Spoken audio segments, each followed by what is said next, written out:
what did he stand for? What legacy did he leave behind? And what do we do about that legacy? We've got to build a nation. We all want to make South Africa our home, so we must do everything in our power to create that home. We must remember Madiba as an individual who was large of heart, one who thought through issues very carefully and always considered the consequences of decisions that he took. Madiba magic worked everywhere he was, and it was just amazing to see when he handed over that trophy in 1995 to France of Pinam. And he didn't only hand it over the trophy, he handed over freedom, unity in South Africa. Everyone in the country who today left everything they were doing to come and join the prayers and reflection. We thank you for this. This will go a long way to heal our country. Madiba is not dead. The journey to freedom is covered in thorns. It is grey and lonely. It is hostile. It is filled with precarious turns and tedious inclines. It is dark, heaved with traps, uncertain, and is never done. Madiba is not dead. Indlela yenkululeko yinde, inameva, inamagqumo nezingcupho, ayinasiphethelo. Ihamba izifike ngaphesheya komkhathi. You have walked this journey with us, holding our hesitant hands along its shaky bends. And now, you must walk ahead. Your step, a reminder to our bleeding souls that we dare not rest on this murky, painful journey. We must climb its merciless summits and skid down its vengeful valleys with nothing but the fading torch that is your humanity to guide us. The light that is Madiba. The light that is Tambo. The light that is Sobukwe, Biko, Sisulu. The light that is Ani. The light that reminds us that this walk to freedom is never done until there is food in every belly of every child, in every dwelling of every village, until there is justice for every daughter of every woman, in every hole of every slum, and every man at every door of every courtroom, until there is love in every heart of every soul, of every man, of every race, in every corner of every country. The walk to freedom is not done, and therefore Madiba cannot be dead.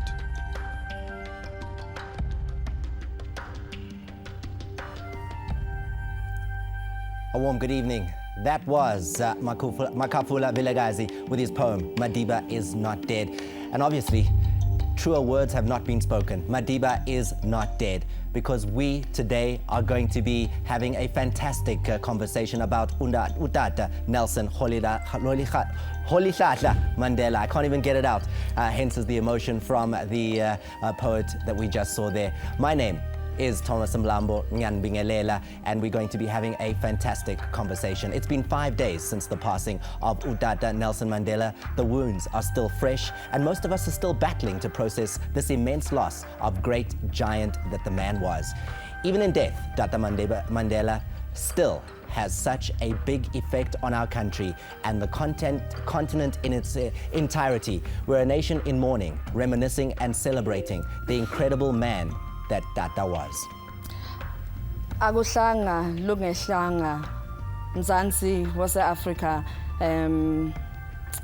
condolences. It's another special broadcast right here on SABC 1. Tonight we reflect and contemplate life without Utata Madiba. We focus on his life lessons to help us South Africans to deal with the loss, reflect and remember him. Yesterday, many South Africans went out to their respective places of worship to pray and reflect on the father of the nation, our icon, Utata Madiba. Thank you very much for responding to the request we made after this unprecedented loss in our country. departing of our father, of our leader, of our first president of a democratic South Africa, our icon, we thought it was absolutely important that as we as a nation and the world are mourning and remembering Utata, that we should have a day where all of us, the nation and the friends of South Africa, of Madiba in particular, come together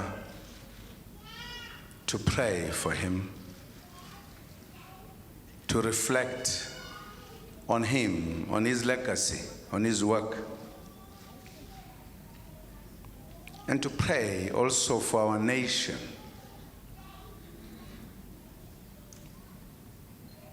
And as we pray, to reflect on a number of things that are part of the legacy of our former president, Madiba. Now, seeing all those people who went to church yesterday, and I'm sure you also have your own experiences, remember you can also be part of this show by contributing to our studio conversation by sending us your messages. Text the word Madiba, then space, followed by your message. Send your SMSs to 32728. The SMS will cost you R1. And you can also call us, leave a message. You never know, you might be just have your voice screened right here live on 011 714 5461. Now, your message can be on air. And we also on Twitter, Facebook, and we also on YouTube. And all you do is just SABC1 Madiba and all those social networks. Now, yesterday, as you know, Thomas, that we went to churches, various churches, and we have our experiences. And I went to Statham as well. And it was interesting seeing the pastor moving from scripture and just saying, you know, as we celebrate and honor Madiba, let's do a bit of doi-doi. And you know, the entire church just burst out in song and celebration. It was absolutely amazing. Where were you yesterday? Well, Griselda, for me, it was a chance to be on the road. I was on a long journey. And in that time in the car, all it was reflection, listening to the radio, listening to the comments of South Africans, and really just looking inwards and thinking, how can someone as small as me, an ordinary South African, live up to the standards that Utata has given all of us to live up to. Now, you guys at home are also part of the conversation, and your tweets are coming through, your comments on Facebook are also coming through, and all of those are going to come up here on the screen behind me. So let me just quickly update you as to what is being said. Total Value 2, that's what he calls himself on Twitter, says, one of the many lessons the great leader Nelson Mandela taught us was to lead from behind, to empower others instead of only asserting power. And that is a powerful statement. We're going to be having a man later on who will be able to speak in a motivational way. Some of the guests we'll be having today include Lucas Radebe. And as you can see here, Jaka News says, Radebe, you were a man of all lessons and a great leader. And I think that is going out to our special guest today in the former Bafana captain, Lucas Radebe. Mike Sterasinik says, for me, this week is all about learning by listening to the legacy of Mandela through the funeral and beyond. December 9 to 16, hashtag leadership. And it's all about that. In fact, when you look at the fact that tomorrow we will be having the memorial service, today gives us such an opportunity to really reflect, Griselda. Now, all these pages are up and running for you to post, comment, and even pose questions to some of the guests coming up later in the show.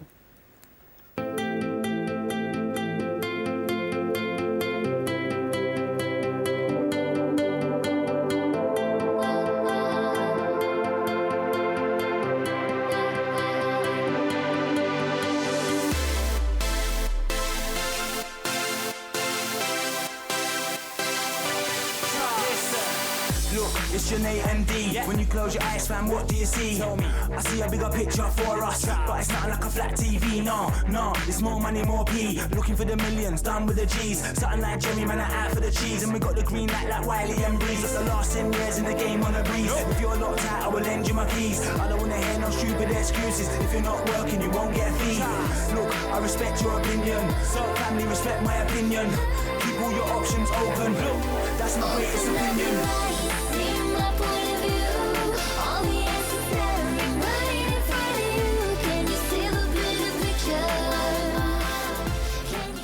Young people have the power to change this country for the better. How can we empower and enrich the lives of others? We can do this through being leaders that follow in the footsteps of Utata Mandela and in his advice when he says a good leader can engage in debate and frankly and thoroughly, knowing that all at the end and the other side must be closer and thus emerge stronger. You don't have that idea when you're arrogant and stronger.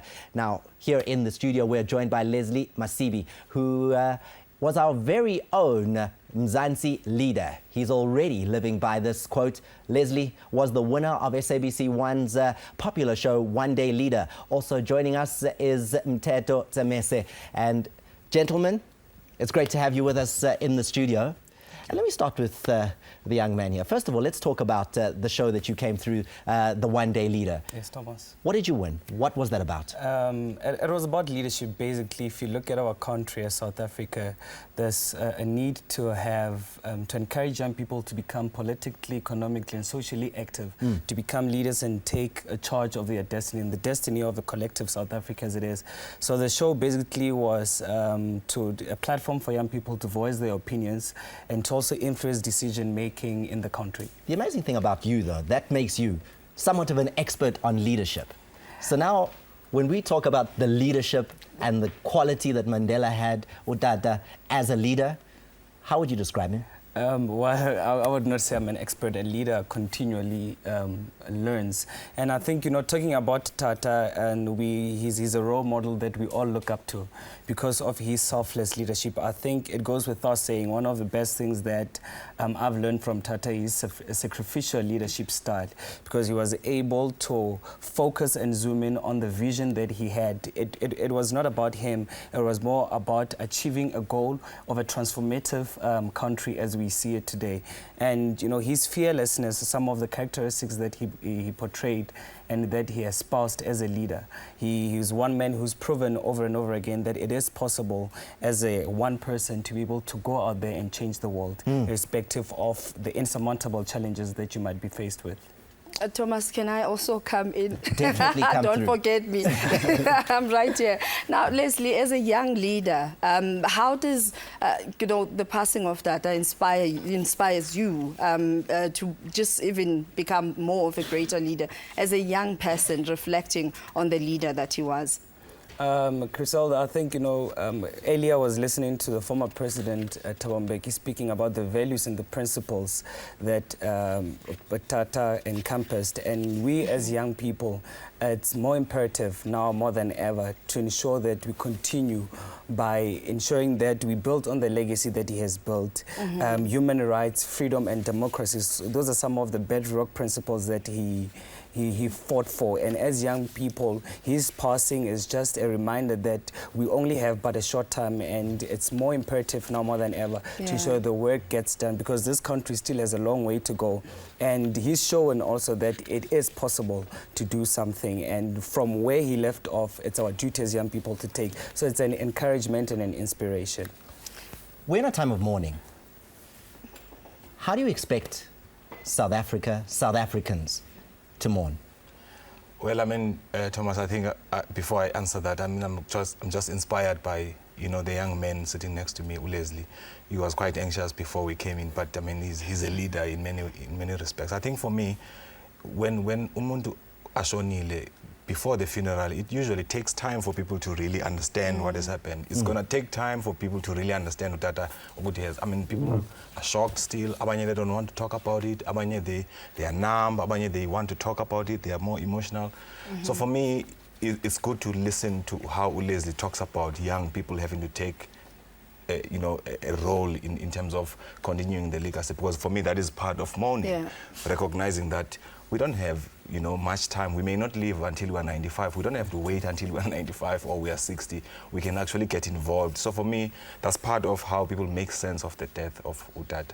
So for me, it's quite encouraging to see him talking practically. What is it that he can do? Because part of the problem with somebody like Utata Asoleke is that abantu, they get paralyzed to say, who am I? What can I do? Okay, I can't do anything. They get overwhelmed. We looked up to him in many ways.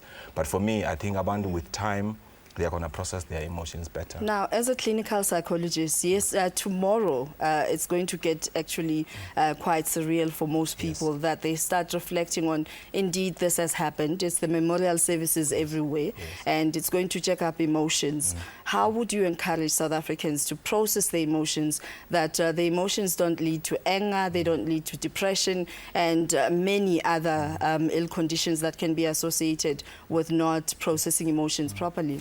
I think for me, the first thing is, Crystal, that we need to firstly appreciate ukuthi abantu, they mourn differently. Yeah. So abantu baza express differently emotions. So we need to accept that, number one. Number two, we need to encourage people to speak about how they are feeling, what they are thinking.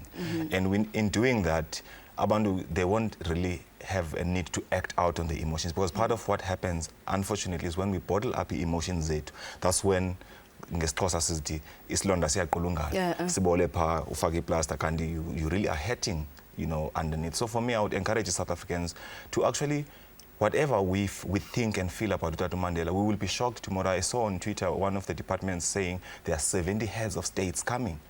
So for me, that's the enormity, the magnitude of ukuthi it's not only us abalahlekelwe ngutata. So I will encourage abantu, one, to acknowledge the feelings zabo, to talk about how they are feeling, and to recognize that it's okay if abantu, they feel like crying, and abantu, they must also not judge other people who are going to mourn differently, because we are different cultures, we mourn differently.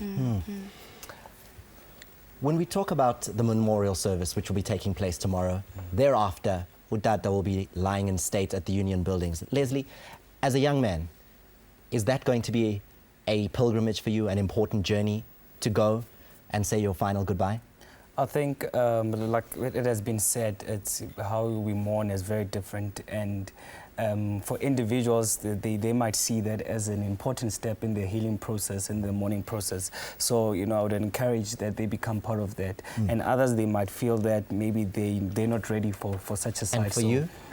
Personally, for me, I think it would be quite emotional. So it's something that I might not be able to maybe partake in because of the nature. But that's for me personally. From a psychological point of view, do you have a recommendation on that? Should people base it on themselves, as Leslie is doing, or should they feel obliged to go? Well, I don't think we should prescribe, Thomas, to people how they should mourn. I like what he's saying. He recognizes that for him personally, it might be difficult to go there.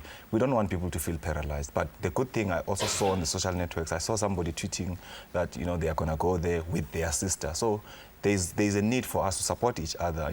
We mourn differently, and we are not as strong emotionally as other people are. So for me, whoever wants to go, ayobona umzimba katata, must go, if they feel it's going to be part of their healing process. If abanye abantu, they don't want to go bayobona umzimba katata, that's also okay. And I think for me personally, that's the picture that I would want to have personally. But if anyone wants to go, they must talk about it, and they must reflect on it. Thank you, gentlemen, for your time. We're moving on in our conversation. Still plenty more that we will be discussing in this hour. Each and every one of us can take one leadership quality from Madiba. This country and this continent would be a much better place for all. We continue with the show right after this.